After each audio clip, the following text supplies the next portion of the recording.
I think in about half an hour or so on the program, we're actually going to be checking in with Sergeant Keith Thompson from Idaho State Police.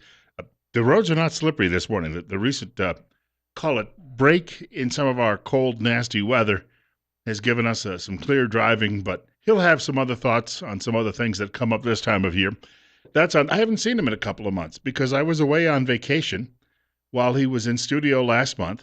And so I haven't seen him since before Thanksgiving. So we'll look forward to chatting with him in a few minutes on the program. He's coming up about 8:30 this morning. I have a couple of other things I wanted to mention as well. If you're not aware of this, there is a meeting going on tonight at the Rosenau Funeral Home. They have a conference room that is adjacent to the actual parlor. And the conference, very beautiful. I've been there before to various discussions that have taken place, and it's how to survive a mass shooting. That is, if you're in a school building or you're at work or you're in a theater, and if somebody comes in and just starts randomly firing away, this is something you might want to know. How do you defend yourself in that situation? What's the best approach? That's taking place tonight in that conference room at Rosenau Funeral Home. I believe it's 7 o'clock. I wanted to mention that because we were going to have a guest on the program today talking about some of the particulars. On the other hand, sometimes business takes people out of town, so we had to excuse our potential guest, and then we had a second potential guest who also had a conflict, and our third potential guest has lost her voice. So there you go. I mean, these are people who are sort of reverse lottery winners. We'll talk about the lottery too, I guess, this morning a little later. I've already made a commitment. I prayed at church the other day, and it just popped into my head. And I said, if I were to win this thing, I'll give half of it back. That is not to the state, but I'll give half of it back to various charities and the like. So I thought for sure I was going to win last night, but here I am, which is probably a very good indication of the direction things are going to go in my life. But, it's wishful thinking, and I'd build a lot of people some new churches, and I'd build a lot of people some nice ice rinks, and that's how you keep your kids out of trouble and do a few of those things. And you get to be my age, you take it all in one lump sum, and then you be generous. I don't have any huge needs otherwise. Want to point out, if you'd like to reach our program today, email, of course, is fine. bill.colley@townsquaremedia.com. bill.colley@townsquaremedia.com. And, of course, the telephone number is 736-0300. That's 736-0300. I know people think that we just come in here and just sort of willy-nilly do the show, but I actually have it all mapped out for 2 hours. So that's why I don't take phone calls at 8:06 in the morning, because you have no idea what I'm going to be talking about. Probably I should give you a few more hints. We do that. We have a little thing that runs, it's called a show tease, just before 8 o'clock news. And I mentioned a couple of things. But I wanted to start off today because it has been the topic du jour the last several days. The fact of the matter is it's going on not too far away from here. You see, in the eastern states, a 5-hour drive is considered to be a really, really long trip. Here it's just, you got to do it now and then. And Harney County over in Oregon is about 5.5 hours into downtown Burns, depending on what mountain range you decide to drive through to get there and what the weather is like on a particular time of year. The situation is continuing at the Malheur Wildlife Refuge, where you have Ammon Bundy and I guess it's Ammon, right? He pronounces it Ammon. They have been holed up there since Saturday afternoon, trying to call attention to what they feel is the railroading of Dwight and Stephen Hammond, two ranchers who have been sent off to federal prison for a second time because they had the tenacity. Well, no, the temerity. There's the word I'm looking for. Maybe it's both, but they were doing some controlled burns, which people have been doing in this part of the world now for thousands of years. Even before we had ranches, we had people who were tribal lands, and they were doing the very same things. So they've been trying to bring attention to this, and yet mainstream media, and even a lot of conservative media and government, is all opposed to them being there. Nobody's being hurt. They're sitting out in the middle of the desert. They're not bothering anyone. Yesterday, the sheriff of Harney County had a public meeting because media has been saying that people want these guys to go. I had a friend. He had to go to way back in the early 1990s. He went over to cover the very first Gulf War. So they got him to a base in Saudi Arabia, which the airmen who were stationed there had nicknamed Camelot. Yeah, okay. Stick to flying. But he got over there, and he was looking to interview local people at this base. I said, "How'd you find them among all those people who were there, those airmen?" He said, "I put up a sign and just said, if you're from this area, drop by my tent and see me. So a lot of guys came by and they got to say hello to mom and dad before Christmas and do those things. I think what media has done, it's gone into Burns, Oregon, and it's decided to hang up the sign that says, if you're one of the town's 3 liberals, you came here from Seattle some years ago to get away from it all and to grow your hemp out here in the middle of nowhere, please come talk to us about how much you hate these guys out at the wildlife refuge. So the sheriff decided to have a meeting about all of this yesterday. Actually, it took place, I think, at our time, probably at 5:30, but it was going on. I was driving down the road yesterday afternoon. I was looking at a new apartment. Can I tell you something? We're going to talk about the in-migration to Idaho a little bit later in this program. Idaho is one of the fastest growing places in the country, desirable places for people to live. Trying to find an apartment is definitely a key aspect of all of that because it's not easy any longer. So I'd gone to look at a prospective place to live, and I was driving home and I was listening to Fox News on the radio, and I heard some people talking about what was going to take place at this meeting that the sheriff was calling. And apparently people were going to show up at the meeting and say, how dare these outsiders come here and disturb our great way of life? We don't have any jobs. We're living here in the middle of the desert. How dare they come and disturb that? Even though they're 30 miles away from downtown Burns. And that's about as far away as you can get, right? I mean, how can that be bothersome? So some people showed up at the meeting, and liberal media said this was going to be an opportunity for people to shoot off their mouths and demand that Mr. Bundy and his colleagues all depart.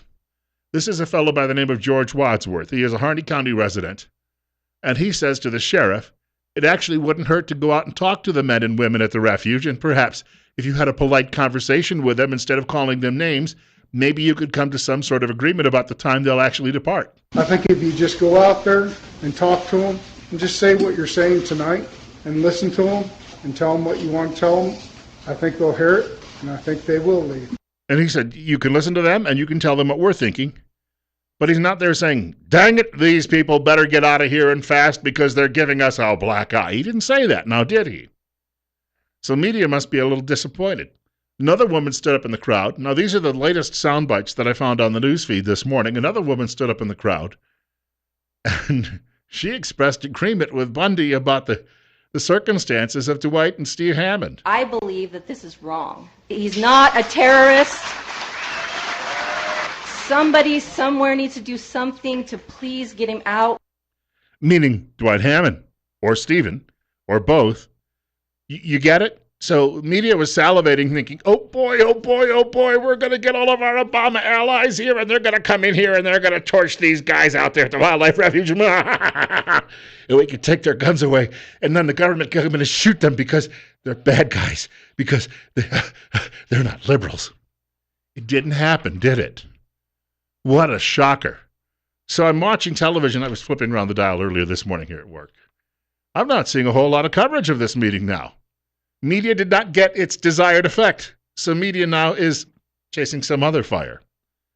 Because apparently the people of Harney County don't really have that much animosity against these fellow ranchers. This is Mr. Bundy talking. He says, well, hey, we're actually looking forward to leaving sometime soon. There is a time to go home. We recognize that. We don't feel it's quite time yet. We feel like we need to make sure that the Hammonds are out of prison or well on their way. We need to make sure that there is some teeth in these land transfers. Let my people go is what he's saying, which is exactly what that woman said at that meeting. I just shared the previous soundbite with you. Let my people go. So someone in official Washington could make this happen. A fellow by the name of Barack Obama could snap his fingers. I'm sure he's got a little rhythm in him. Oh, is that? Well, I better not say that. That probably would be construed as being, all right. I said yesterday he might be like a jazz musician. Still, I mean, I'm not trying to imply anything here. But if you want to read into it, go ahead. It's not my problem. If you want to stress about it all day, go right ahead. But he could snap his fingers, and these guys would be released. He could say, I'm pardoning Dwight and Stephen Hammond. And they'll be coming home. And if he wanted to really do the right thing, he could then come forward and he could also say, you know what? We're going to stop harassing the people of the United States, the productive people of the United States who are ranching in the West. And maybe that could settle it. And everyone can go home and we can all live quietly. By the way, Bundy was saying that the media keeps missing the point about the Hammonds. who were coerced and are being coerced to sell their land to the government. They have, again, have multiple times refused the purchase of it, and because of that, have been prosecuted for actions that ranchers have done for over 100 years in this county. Yep. And for in this valley, and for protecting their private property. And these things are what this is about. That because we have allowed our federal government to step outside the bounds of the Constitution, they have come down upon the people and are prosecuting them now directly. Do you know that in California right now there was one of the utility companies has a ruptured line and it's been spewing out methane gas, by the tons. They've had to evacuate the neighborhood, the community where this is taking place. The utility says it won't have control of it until, I don't know, late March, they're now saying. How come nobody at the utility is being prosecuted for that environmental degradation? Did you know that the utilities board of directors is headed by the wife of Governor Jerry Brown? Oops, did I say that? Well, nobody's going to be going to jail there. How about those dopes at the Environmental Protection Agency who released all of that poison into that river and turned it yellow? Well, they're not going to prison, are they? Who do you think was more of an environmental criminal here? And remember, the Hammonds were tried on terrorism charges that also carried the death penalty. Did you know that? They could have been sentenced to death under this statute because they burned a little more than 100 acres and the government got ticked off about it. A couple of juniper trees got destroyed. And yet, you can foul an entire ecosystem in a river, and if you work for the government, you can get away with it. I'm sorry, but the double standard is definitely a word that applies in this particular situation. And if you're wearing a badge or you've got a government identification, it seems you can get away with anything that anybody else would end up going to prison for. And remember that, yes, that terrorism statute carried the death penalty as possible punishment that the Hammonds were convicted under. What in blazes is wrong with people in this country when you cannot look at that? I don't care if you're a flaming leftist or not, you've got to realize that's a serious, serious problem for a people who are ruled, well, we're not ruled by men, we are ruled by laws. We're coming up on 20 minutes after 9 o'clock, or 8 o'clock, excuse me, getting it the wrong time zone again here. 31 right now. Bill Colley with you on Top Story on News Radio 1310 KLIX and News Radio 1310.com. If we get an opportunity, I'll take some of your telephone calls on this issue coming up. Hey, look, I know that the leftists out there are thinking, let's get to kill right-wing people, and then we can enshrine our socialist utopia. You're right. That'd be the last thing that's going to happen in this part of North America. Just received a message from an old coworker telling me he's got an appointment at 1 o'clock today. He's seeing his shrink. Now, I don't think that he actually needs to, but he says she's really good looking, which tells me I know what he's up to. Some people, they just, it's their approach to life, that they, hey, 24. So you go in because you say, I need therapy, but you really go because you like the looks of the doctor. 824, Bill Colley with you on Top Story on News Radio 1310 KLIX and News Radio 1310.com. You should have a legitimate issue when you go see the doctor. That's why the doctor is there. Don't waste their time. 32 right now. We just jumped up 2 degrees in a couple of seconds. So we're at the freezing mark. Hey, speaking of great doctors, Dr. Christine Pickup is a doctor of audiology at Mount Harrison Audiology in Rupert. She does work with your hearing, and that's critical, of course, especially if you like to listen to talk radio. She's at 1218 9th Street, Unit number 2 in Rupert. Telephone number 208-312-0957, or go online, mountharrisonaudiology.com. Hearing loss is strongly associated with depression. We had a conversation about that yesterday with one of our other doctors. And she goes on to say, when you struggle to follow a conversation or you politely nod because you don't understand what someone is talking about, you may decide it's easier to skip out that night with friends or the next family gathering. Stay connected with those you love. Hearing connects you with people and keeps you engaged in life. Don't let hearing loss keep you from enjoying your family and friends. Bill Colley with you this morning on Top Story on News Radio 1310, KLIX and News Radio 1310.com. It's 825. And if you'd like to reach our program this morning, I was chatting, of course, about what's going on in Harney County, Oregon a couple of minutes ago. It's been really the hottest story in this part of the country over the last several days. Telephone number 736-0300. That's 736-0300. We have a caller, I believe, who's looking to join us. And you're up next. You're on the air on KLIX and NewsRadio1310.com. So I've just been thinking about going this weekend to Harney County. I don't know if I'll be able to do it, but I wonder if there's a space on your website we could post a video if we have interviews with people up there. Oh, we could do that easily, sure. Because I know we can't trust the media for anything, much less something like this. And I kind of want to see for myself, because you can't believe anything you're hearing on the media anymore.